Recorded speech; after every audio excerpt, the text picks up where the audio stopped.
বিজেপির পরিবর্তন সংকল্প সভায় যোগ দিতে ধূপগুড়িতে আসলেন বিজেপির কেন্দ্রীয় কমিটির সদস্য তথা অভিনেতা মিঠুন চক্রবর্তী। এদিন ধূপগুড়ির জ্যোতির্হাট ফুটবল ময়দানে এই পরিবর্তন সংকল্প সভার আয়োজন করা হয়। আর এই সংকল্প সভায় উপস্থিত মিঠুন চক্রবর্তীর বক্তব্য শোনার জন্য জেলার বিভিন্ন প্রান্তের কর্মী সমর্থকেরা উপস্থিত ছিলেন। বিকাল 4টা নাগাদ মঞ্চে আসেন মিঠুন চক্রবর্তী। এদিন 15 মিনিটেরও কম সময় বক্তব্য রাখেন মিঠুন চক্রবর্তী। বক্তব্যের শুরু থেকেই তৃণমূল কংগ্রেসকে আক্রমণ এবং সবাই এক হয়ে সরকার পরিবর্তনের ডাক দেন তিনি বলেন, টিএমসি মানে হলো টেরর ম্যানুফ্যাকচারিং কোম্পানি। রাজ্যে না আছে বাণিজ্য, বিদ্যা, স্বাস্থ্য, সর্বত্র দুর্নীতি। তাই এইসবে মন নেই। তাই তৃণমূল কংগ্রেস রাজ্য থেকে সরাতে সবাইকে এক ছাতার নিচে এসে দাঁড়াতে হবে। এবং তিনি আরও বলেন, বিজেপি মুসলমানদের বিরুদ্ধে নয়, যারা দেশে থেকে দেশের ক্ষতি করে তাদের বিরুদ্ধে। তিনি কটাক্ষ করে বলেন, আজ মনে হচ্ছে আমরা বাংলাদেশে আছি। বাংলার বুকে আমরা দুর্গা মায়ের নাম নিব না। মায়ের পায়ের তলা হলো স্বর্গ, অথচ লালন ফকিরের অনুষ্ঠানে মায়ের গান গাইতে দেওয়া হয়নি। তাই যারা তৃণমূল কংগ্রেস করেন কিন্তু বিবেক বেঁচে আছে, তাদেরকেও আহ্বান করছি বিজেপিতে আসুন।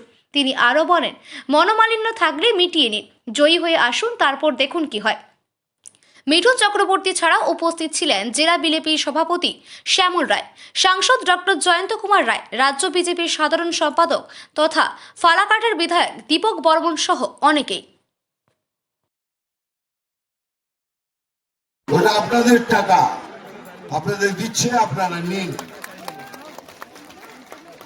এটা আমি সব জায়গায় বলছি, আপনাদের বলছি।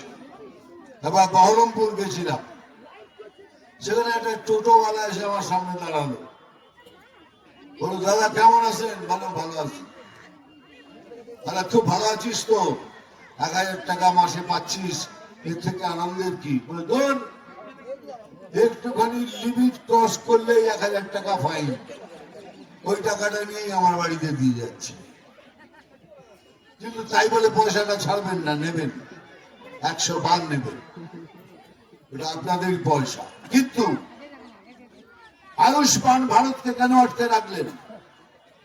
প্রধানমন্ত্রী মহাশয় 5 লক্ষ টাকা আপনাদের স্বাস্থ্যের জন্য সমস্ত মানুষের তো অনেক কথা হঠাৎ করে বললেন গৃহমন্ত্রীকে, বলছেন আমি বলছি বলে আপনি হোটেলের দরজা থেকে বেরোতে পারলেন না, আমি চেয়েছি বলে তবে আপনি পশ্চিমবঙ্গে এসছেন, বলে আপনাকে আসতে দিতাম না।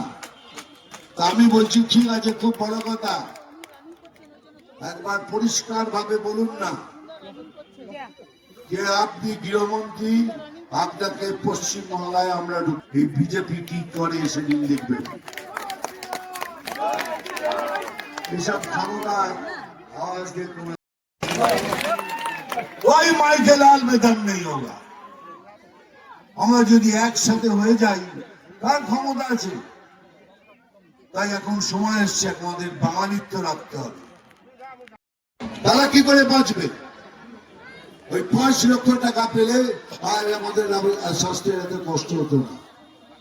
এটা শুধু আমার জন্য নয়, সমস্ত লোকের জন্য এখানে দাঁড়িয়ে রয়েছে, তাদের জন্য। কিন্তু উনি করতে দিলেন না। না করতে দিলে প্রধানমন্ত্রীর নাম বেড়ে যাবে। তাদের কি হলো? তাদের কষ্টটা কার বাড়ল? আমাদের সবাই। এই হল টিএমসি সরকার। এটা মনে রাখবেন, এরা কোনোদিনই আমাদের ভালো চায় না। এতদিন যেভাবে জিতে এসছে, এবারে সেভাবে জিততে পারবে না। আপনাদের সাথে যেভাবে ব্যবহার করবে, আপনারা ঠিক সেইভাবে সেই ব্যবহার ফিরিয়ে দেবেন।